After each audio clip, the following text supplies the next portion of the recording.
আমার এতে কোনো আপত্তি নাই, কিন্তু যাদের নাই, যারা চাকরি করেন না, চাকরির জন্য আন্দোলন করতেছিলেন, এখন আইসা মানে জাতির প্রয়োজনে, সময়ের প্রয়োজনে যারা নেতৃত্ব দিচ্ছেন একটি দলকে বা অন্য দায়িত্ব পালন করছেন, তারা কি করছেন সেটি আমি জানতে চাইছি। দল থেকে সাহায্য করা হচ্ছে কিনা বা টাকা দেওয়া হচ্ছে। একটা জিনিস দেখেন, সাংগঠনিক খরচের দায় দল নেয়। একটা রাজনীতিবিদ সাংগঠনিক যে খরচটা করবে সেটা তো আপনার দল থেকে সেটা ব্যয়ভার বহন করা হয়। আমি কোথাও জায়গায় সফরে গেলাম, কোন একটা মিটিং অ্যারেঞ্জ করলাম, কোন একটা কর্মসূচি বাস্তবায়ন করলাম, এটা আমার দল দিবে। সে বেকার হোক, সে কিছু করুক আর না করে, এটা কিন্তু দল দিচ্ছে।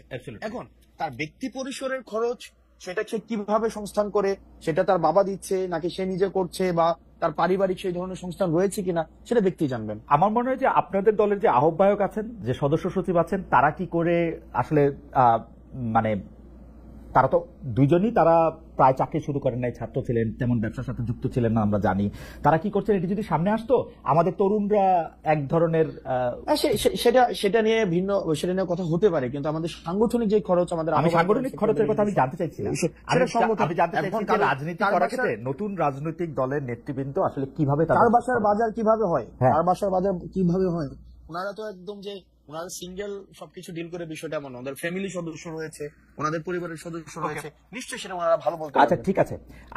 আপনাদের পার্টিতে পূর্ণাঙ্গ কমিটি বলতে আমরা যেটা বুঝি, সভাপতি, সাধারণ সম্পাদক, যার কথা বলেছেন, সেটি কবে আসবে? আপনারা কি এই জায়গাগুলি ফাঁকা রাখছেন উপদেষ্টা মাহফুজ এবং উপদেষ্টা আসিফ ফিরে যেন আসলে সেটি হয়, সেটির জন্য? এখনো কেন আহ্বায়ক কমিটি? না, আপনি উপদেষ্টা মাহফুজ, উপদেষ্টা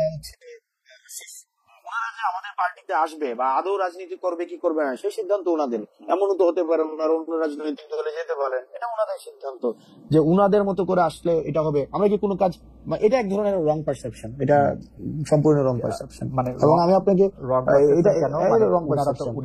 ওনারা তো আপনাদেরই মানে ভাই, বন্ধু, সহযোদ্ধা, সহনাগরিক। ওনারা কি, আমি জিজ্ঞেস করতে চাই, ওনারা কি এনসিপির প্রতিনিধিত্ব করছে সরকারে? আমার কাছে এনসিপির তো তখন জন্ম হয় নাই যখন তারা সরকারে গেছিলেন। আমার কাছে মনে হয় ওনাদের আমার কাছে মনে হয় ওনারা আর আপনারা একই লোক। কেমনে মনে হয়? কারণ সকল কথায়, সকল আচরণে আপনারা সরকারকে ডিফেন্ড করেন। সরকারের যতটুকু অংশ, দুই উপদেষ্টা, ছাত্র উপদেষ্টা আপনাদের আছেন, তাদেরকে ডিফেন্ড করেন, তারা আপনাদেরকে ডিফেন্ড করেন। আমি কেমনে সরকারকে, না আমরা আপনারা সরকারের যতটুকু, হ্যাঁ আপনারা সরকারের সমালোচনা করেন না, যতটুকু দেখেন, হ্যাঁ সরকার যতটুকু হচ্ছে উপদেষ্টা দুজনকে বাদ দিয়ে আপনারা সমালোচনা করেন সরকারকে।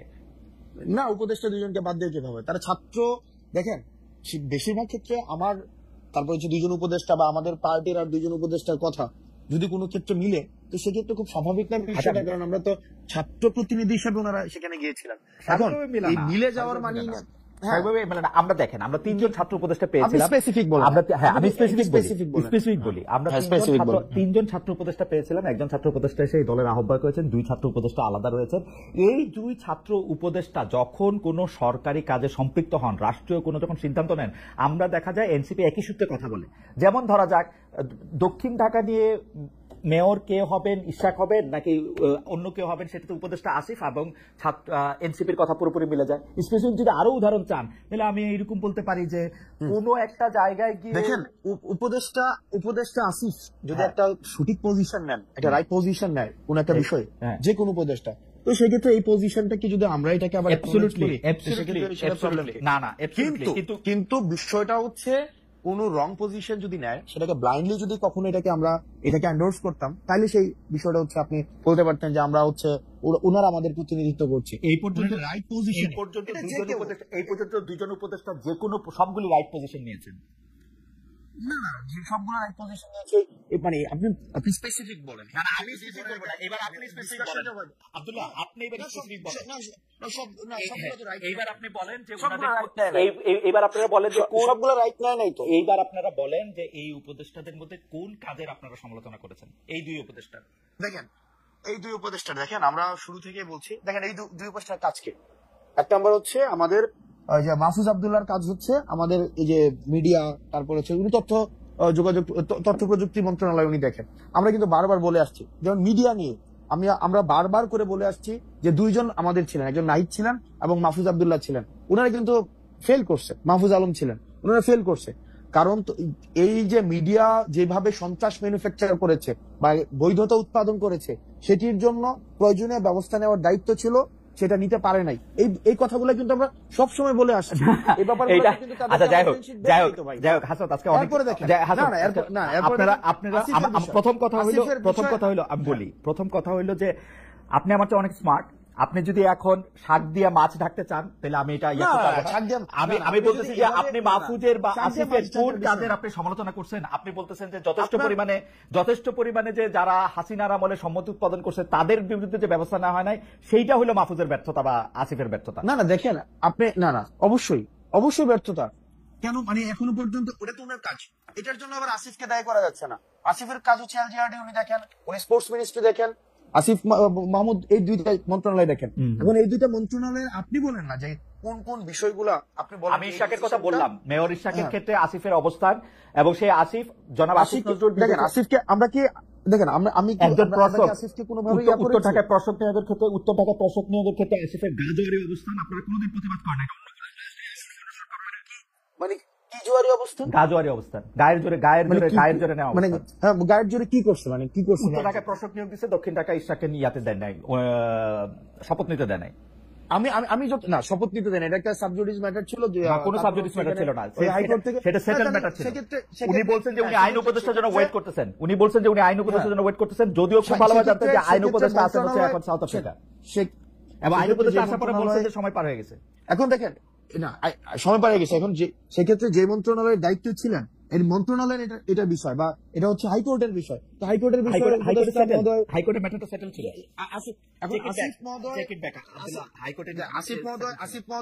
আসিফ মহোদয় তার ইয়া অনুযায়ী আপনার এলজিআরডি তে উনি যে ডিসিশন নেওয়া প্রয়োজন উনি ডিসিশন নিয়েছে। এটার যদি আপনার কোনো ধরনের, আমার প্রশ্ন এটা না, আমার প্রশ্ন এটা না জনাব আব্দুল্লাহ, এইটা আমার প্রশ্নই না। আমার প্রশ্ন হচ্ছে যে আপনারা যৌক্তিকভাবে ওনাদের কাজের কোনো প্রতিবাদ না, আমার উত্তর, আমার ফাইন্ডিংস হচ্ছে না, আপনারা করেন নাই, আমরা করেন নাই, কারণ হচ্ছে আপনারা তাদের কাছে আমরা হচ্ছে এবং ইনসাফের জন্য তারা জায়গা খালি রাখতেছে। দেখেন, উনারা জুলাই গণ অভ্যুত্থানের প্রতিনিধি হিসেবে সেখানে গিয়েছে, ওনারা এনসিপির কোনো প্রতিনিধি হিসেবে সেখানে যায় নাই। কিন্তু জন্ম হয় না, প্রতিনিধি হিসেবে যাবে কেন? না তাহলে অথবা কি বা আমাদের কোনো প্রতিনিধি হিসেবে সেখানে যায় না, যে তাদের সাথে আমাদের বন্ধুত্বের সম্পর্ক 1 নম্বর বিষয়। 2 নম্বর বিষয়, যেভাবে বলা হচ্ছে যে তাদের জন্য জায়গা খালি করে রাখা হইতেছে, এটা কমপ্লিটলি একটা ভুল ধারণা। ঠিক আছে, আমরা আমাদের সংগঠন আমাদের নিজেদের মতো করে আগাচ্ছি, এবং এটা হচ্ছে আমরা আমাদের নিজেদের মতো করে, যখন হচ্ছে আমাদের কিছুদিন আগে হচ্ছে আমাদের গঠনতন্ত্র আমরা জমা দিয়েছি, কিছুদিন আগে হচ্ছে আমাদের রেজিস্ট্রেশনের বিষয় জমা দিয়েছি, আবার আমরা যখন হচ্ছে কাউন্সিল করে সেক্ষেত্রে আমাদের পূর্ণাঙ্গ হচ্ছে আমরা কমিটি দিব। সেক্ষেত্রে এটা কে আসছে কে গেছে আসবে না,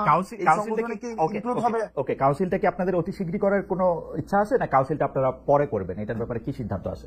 কাউন্সিল আপনারা কবে করবেন? মানে আমরা ইতিমধ্যে হচ্ছে রেজিস্ট্রেশনের বিষয়টা নিয়ে আমরা এতদিন কাজ করেছিলাম, আপনি জানেন, জাস্ট 2 দিন আগে আমরা রেজিস্ট্রেশনের বিষয়টা সম্পূর্ণ করেছি। এখন অন্যান্য যে ফরওয়ার্ডিং যে বিষয়গুলো নিয়ে আছে সেগুলো নিয়ে আমরা আলোচনা করব। ওকে, তারপরে আমাদের কোনো এক্সিকিউটিভ মিটিং হয়নি। আপনি মানে কাউন্সিলটা কবে হবে সেই ব্যাপারে আপনাদের এখন এক্সিকিউটিভ মিটিং হওয়ার পরে তারপর আপনারা সিদ্ধান্ত নেন, ফের না?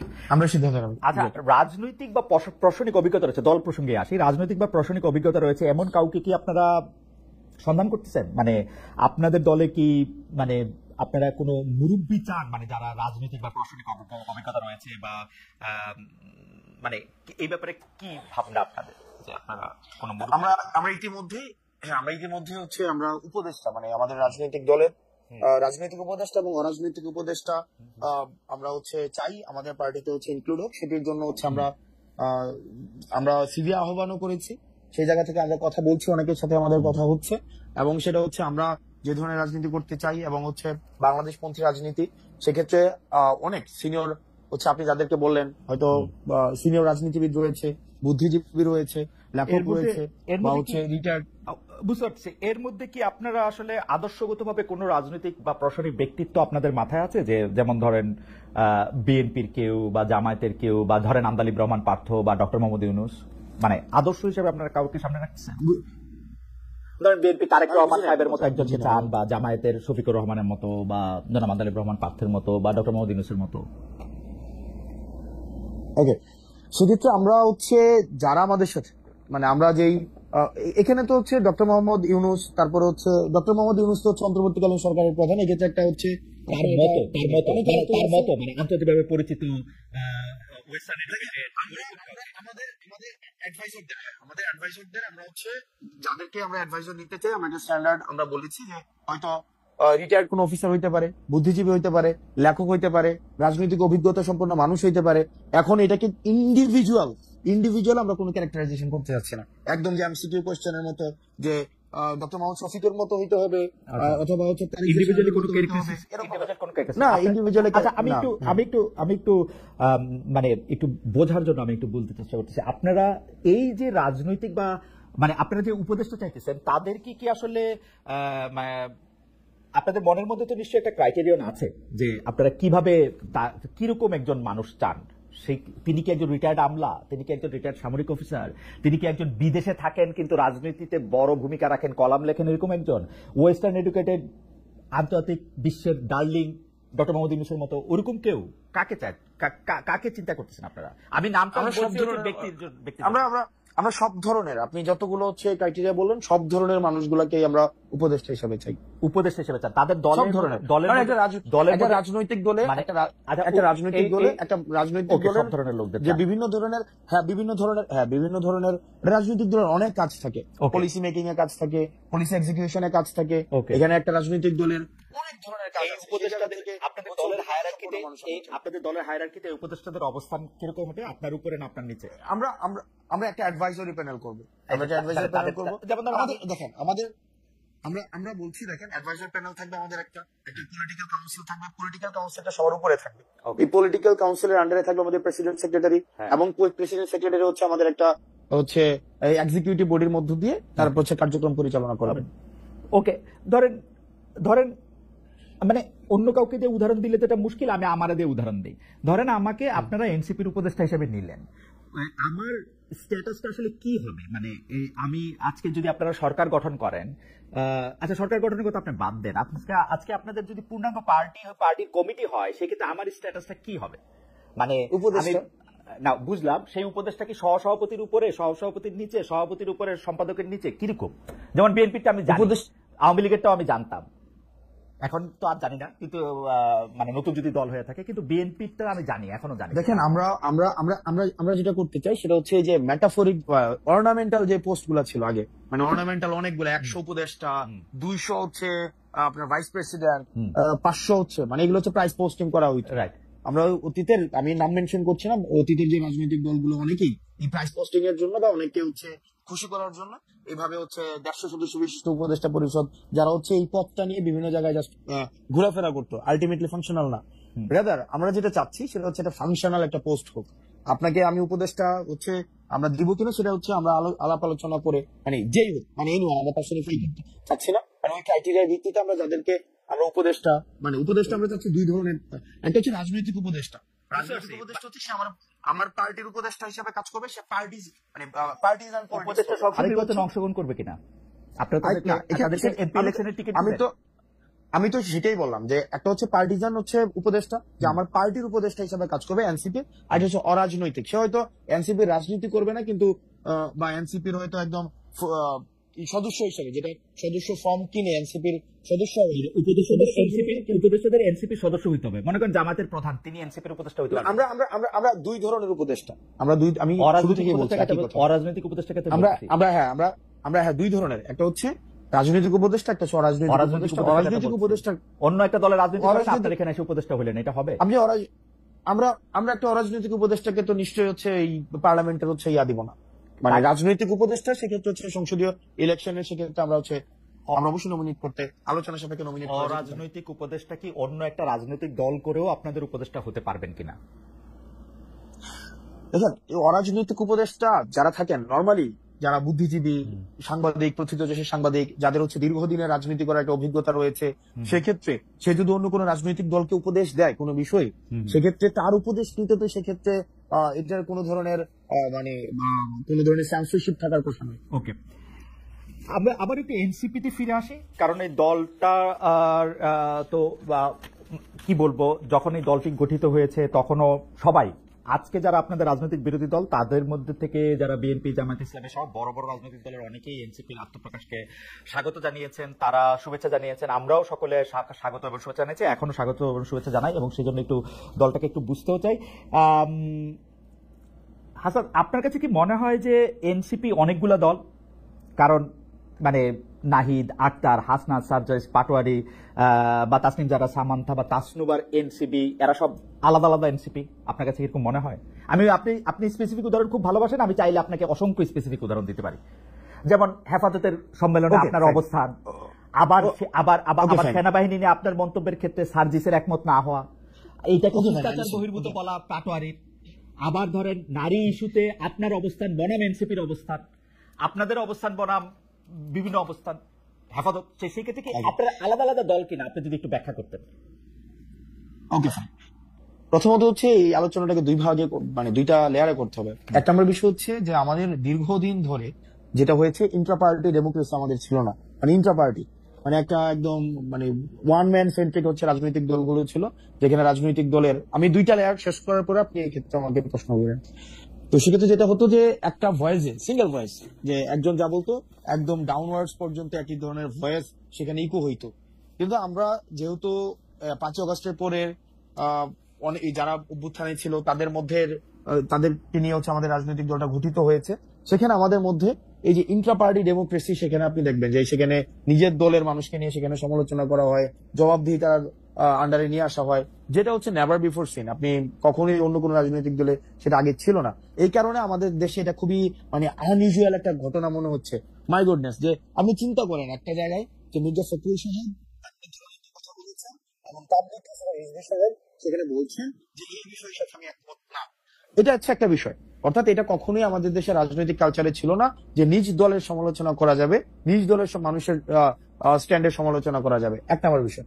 দুই নম্বর বিষয়, আমাদের যেহেতু দলটা গঠিত হয়েছে মাত্র 4 মাস হয়েছে, তো 4 মাসের মধ্যে নানা টানাপোড়েন, প্রবলেম সলভ এবং হচ্ছে আমরা বিভিন্ন বর্গের মানুষ এখানে এসছে, বিভিন্ন চিন্তার মানুষ এখানে এসছে, অনেক কাজ করার মধ্য দিয়ে প্রবলেম সলভের মধ্য দিয়ে, কর্মসূচির মধ্য দিয়ে একটা রাজনৈতিক দলে এই যে বিভিন্ন মতপার্থক্য গুলো থাকে, মানে ইন্ট্রা পার্টি যেভাবে আমাদের মতপার্থক্য গুলো থাকে, তখন সেটা একটা শেপে আসে।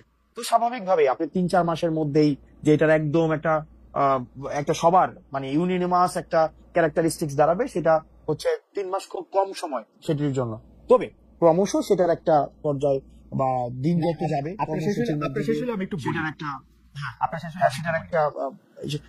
জি।